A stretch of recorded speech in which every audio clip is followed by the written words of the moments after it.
কল্পনা করুন, আপনি অফিসে বসে শান্তিতে কাজ করছেন আর হঠাৎ করেই আপনার অফিসের রোবটটি খেপে গিয়ে কম্পো স্টাইলে মারধর শুরু করলো। কল্পবিজ্ঞানের সিনেমার মতো মনে হলেও সম্প্রতি এমনই একটি ঘটনার ভিডিও ছড়িয়ে পড়েছে নেট দুনিয়ায়, যা দেখে নেটিজেনদের চোখ কপালে ওঠার জোগাড়। চীনের একটি অফিসে এই চাঞ্চল্যকর ঘটনা ঘটেছে বলে দাবি করা হচ্ছে।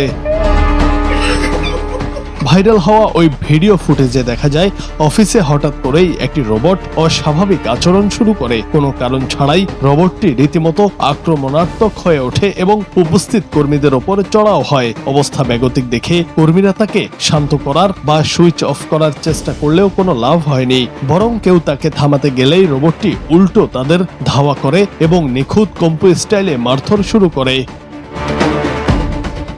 সামাজিক মাধ্যমে এই ভিডিও ছড়িয়ে পড়ার পরপরই এটি নিয়ে ব্যাপক আলোচনা ও বিতর্ক শুরু হয়েছে।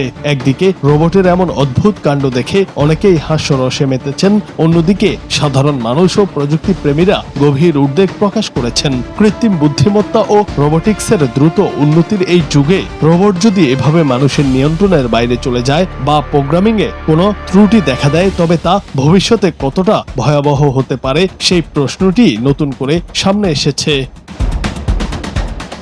তবে প্রযুক্তির এই যুগে সামাজিক মাধ্যমে ছড়িয়ে পড়া অনেক ভিডিওর সত্যতা নিয়ে প্রশ্ন থেকে যায়। অনেক সময় অ্যানিমেশন, সিজিআই বা ভিএফএক্স ব্যবহার করে বিনোদন বা সচেতনতার উদ্দেশ্যে এমন ভিডিও তৈরি করা হয়। চীনের ঠিক কোন প্রতিষ্ঠানে এই ঘটনা ঘটেছে বা রোবটটির মডেল কি, সেই বিষয়ে ভিডিওতে সুনির্দিষ্ট কোনো তথ্য পাওয়া যায়নি। সত্য হোক বা মিথ্যা, রোবটের এই কংফু হামলার ভিডিওটি যে প্রযুক্তি বিশ্বে মানুষের সাথে মেশিনের ভবিষ্যৎ সম্পর্ক নিয়ে নতুন করে ভাবনার খোরাক জুগিয়ে তা আর বলার অপেক্ষা রাখে না। জুনায়েদ আহমেদ, বাংলা টিভি।